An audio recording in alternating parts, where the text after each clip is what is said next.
Several years ago, our daughter had a 幾年 profound 前，我哋個女喺傳道嗰陣有一段好深刻嘅經歷。經過佢嘅同意，我想分享一段佢喺嗰個星期寫俾我哋嘅信。昨天一位重返教會的成員請我們盡快去他家一趟。當我們抵達時，發現他哭倒在地，泣不成聲。從他的哭訴中，我們得知他失業了，房東要把他趕出公寓，而他將在此無家可歸。阿女繼續咁樣寫：我開始拼命查找能幫助他的經文，一節就好。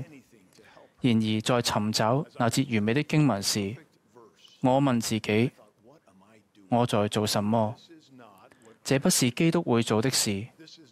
這個問題不是我能解決的，但它確實是神的女兒，他需要我的幫助。於是我合上經文，跪在他身旁陪着他，陪他一起哭，直到他準備好起來，面對這個考驗。安慰完呢位婦女之後，佢先再試下用經文去幫助了解自己嘅神聖價值，同埋教導佢關於我哋存在嘅一項最根本嘅真理，就係我哋係神心愛嘅兒女。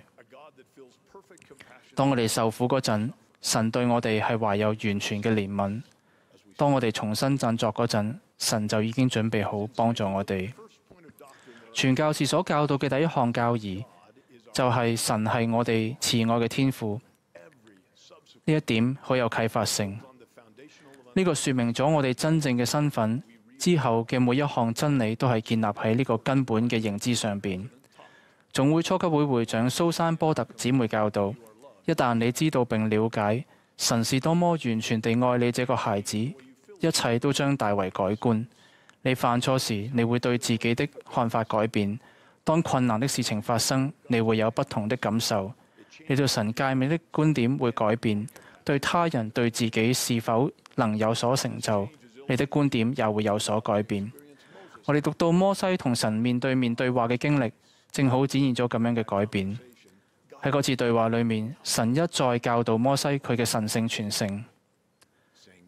神咁樣講：摩西，你是我的兒子。神解釋話，摩西同神嘅獨生子相似。摩西逐漸清楚知道自己嘅身份，佢有一件事工要去做，而且佢有一位慈愛嘅天父。喺呢次經歷之後，仇敵就嚟試探佢，第一句就同佢講：人的兒子摩西。呢個係仇敵慣用又危險嘅伎倆。雖然天父一直慈愛咁樣提醒我哋係佢嘅兒女，但係仇敵成日都想利用我哋嘅弱點去標籤我哋。但係摩西已經知道，佢唔單止係人的兒子，佢向撒旦宣告：你是誰？看啊，我是神的一個兒子。同樣道理，當我哋面對塵世嘅挑戰，或者覺得有人想利用我哋嘅弱點去標籤我哋嗰陣，我哋就要堅定不移咁認清自己嘅真正身份。我哋一定要尋求天上嘅認可，而唔係世人嘅認可。當你咁樣做嗰陣，我哋都可以勇敢咁宣告：我是神的兒子。羅素納爾遜會長喺全球年輕成人祈禱會上面教導：所以你是誰？首先，你是神的孩子，是聖約的孩子，也是耶穌基督的門徒。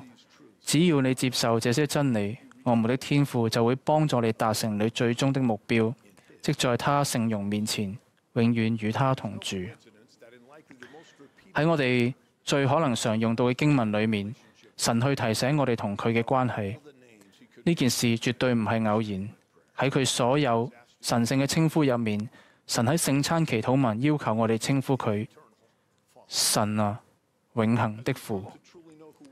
當我哋真正知道自己嘅身份，就會更加堅定咁相信慈愛嘅天父已經提供咗一個計劃，令我哋可以再次同佢一齊。派翠克海榮長老教導，天父的美好計劃，也就是他美妙計劃，為的是要帶你回家，而不是將你拒之門外。神不斷地追尋你，試諗下，全能慈愛嘅天父係會不斷咁樣追尋你。無論我哋而家係喺門徒聖約嘅道路上邊咩位置都好，如果我哋更加了解自己真正嘅身份，我哋嘅生命就會徹底咁改變。讓我提出2個方法，幫助我哋更加加深呢個理解。第一係祈禱。當救主開始塵世工作嗰陣，佢被帶到曠野嗰度與神同在。可能我哋應該轉變心態，唔好淨係講出祈禱詞，而係每日花足夠嘅時間，真正同神對話，同埋與神同住。我發現，只要花幾分鐘嘅時間嚟準備好同天父對話，祈禱嘅質素就會提升。經文顯示呢個模式係有效嘅。喺記載入面，無論係約瑟斯密、希拉曼嘅兒子尼非，又或者係以拿士，佢哋喺同神溝通之前，都有某種形式嘅沉思同埋反省。以拿士話：佢嘅靈魂飢餓，因為父親嘅説話深深咁印咗喺佢嘅心裏面。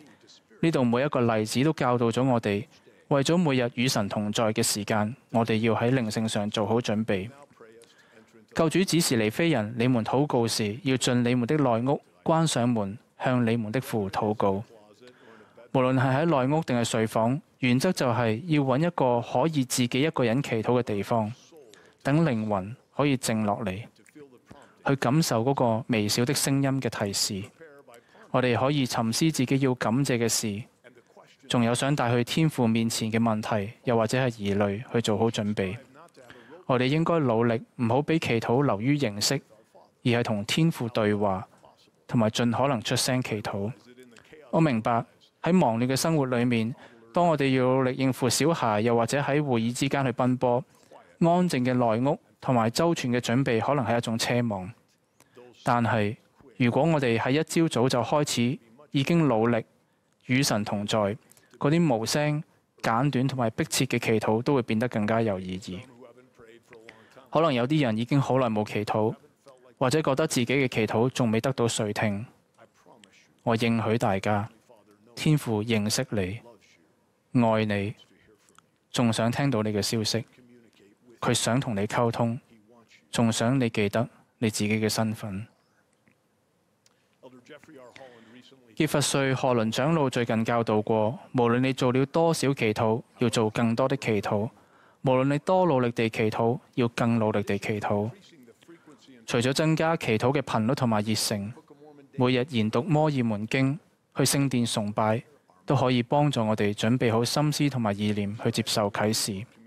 只要我哋努力改善同天父嘅溝通，佢就會祝福我哋，令我哋更深刻咁感受到我哋係佢嘅兒女。第二，要知道耶穌是基督。天父對佢所珍愛嘅兒女嘅愛，最偉大嘅展現就係佢差遣咗佢嘅兒子，我哋個人嘅救主，嚟幫助我哋返到去佢嘅身邊。所以我哋需要認識佢。幾年前，當我擔任支聯會會長嗰陣，提交咗一封推薦信，推薦一位兄弟做聖殿工作人員。喺説明咗佢會係一位幾咁美好嘅工作人員之後，我唔小心撳咗不認可。推薦信就咁樣提交咗。之後我冇辦法回收返嗰個信息，就唯有打電話俾聖殿會長同佢講，我犯咗一個好大嘅錯誤。而呢位善良嘅聖殿會長毫不猶豫咁同我講，阿爾會長，你所做嘅事冇一件係唔可以被寬恕，同埋最終係唔可以被改正嘅。呢個係幾咁偉大嘅真理。的確，耶穌基督係有拯救嘅大能。喺2019年聖殿推薦書嘅面談問題有一個意義深遠嘅改變。之前嘅一個問題係：你對耶穌基督身為救主和救贖主的角色有見證嗎？而家嘅問題係：你對他身為你的救主和救贖主的角色有見證嗎？耶穌基督嘅贖罪唔單止對其他人有效，對你同我都有效。佢係我嘅救主，佢係你嘅救主，係每一個人嘅救主。只有透過主，你同我先至可以返到去天父嘅身邊。所以各位兄弟姊妹，讓我哋尋求主，讓我哋都去探究救主同埋天父，同埋同我哋每一個人嘅神聖關係。等我哋喺悔改嗰陣，體會到透過救主臨到我哋每一個人身上嘅救贖之外嘅歌。當我哋去認識那位有拯救大能者，就會了解到，身為神嘅兒女，我哋係神嘅喜樂，神最重視嘅焦點。我哋每個人的確都值得救贖。我見證我哋有一位慈愛嘅天父，當我哋透過熱切嘅祈禱、個人嘅啟示同埋歸向基督去認識呢項永恆嘅真理，我哋就可以喺今日同埋永遠勇敢咁宣告：我是神的孩子。